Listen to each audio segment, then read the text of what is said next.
Well, hello everybody, this is Street Outlaws No Prep Talk episode 23. The topic of today's video is nitrous oxide for No Prep Kings racing. I've been getting a lot of questions and comments about this power adder on No Prep Kings, so I'm going to address it right now. Please subscribe and comment and stay tuned. Well, back in season 1, nitrous cars were very competitive on No Prep Kings. These No Prep Kings races were mostly at smaller tracks. They did everything to unprep the surface or get the rubber out of the surface, so most of them were pretty sketchy conditions. So they were doing pretty good, and they were running 700-inch, 5-inch bore space motors.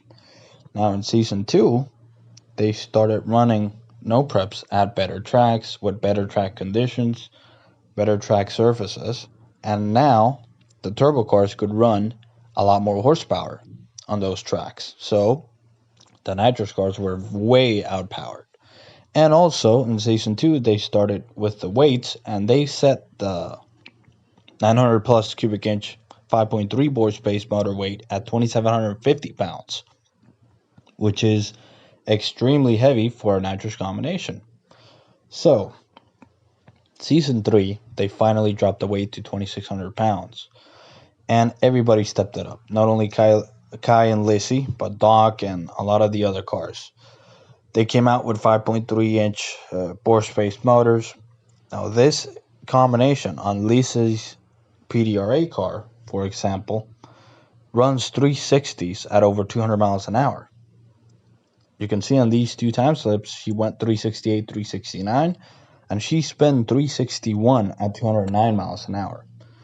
That exact same motor and transmission combination, they put it in the Aftershock Camaro, which is obviously going to be heavier than a PDRA car at 2,400 pounds or so, but it makes it extremely competitive on No Prep Kings. She won 3 out of the 9 races, and Kai won another one. So 4 out of the 9 races in season 3, they won with a nitrous motor combination, which everybody thought was not competitive. Now this season they even dropped the weight more to 2,550 pounds with a lockup transmission. Now, why, if they're so fast, they get to weigh less than a Procharger combination or a turbo combination? For instance, this is a very common Procharger combination on No Prep Kings, the Hemi with a 140 Procharger. Scott Taylor runs one, Axman runs one. Basically, most of the Procharger cars run a Hemi and a 140 Procharger, Megalodon as well. So this combination at the tire, not at the crankshaft, makes at least 3,200 horsepower. This is Kevin Rivenbark's car on Fueltech's dyno. That's the fastest centrifugally supercharged car on the planet. It's been 350s to the 8th mile, and it made 3,200 at the tire at 6,700 RPM.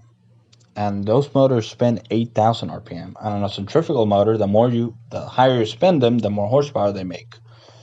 A twin turbo combination like Lutz's new car, it made 3,100 at this dyno at 35 pounds of boost. This combination is good for 55 plus pounds of boost. So they got a lot more power potential than a nitrous motor. A nitrous motor like a 959, they make 1,850, 1,900 horsepower on motor. You can maybe spray 1,300 shot to them. So if you're making 3,200, and you hit a wall at that point. There's so much nitrous one of these cars can take. So they're at best making 3,200 or so at the crankshaft. So if the turbo cars are making 3,500 plus to 4,000 plus, as well as the Procharger cars, that's a lot more power than a nitrous motor. That is why the nitrous cars weigh less at any kind of racing.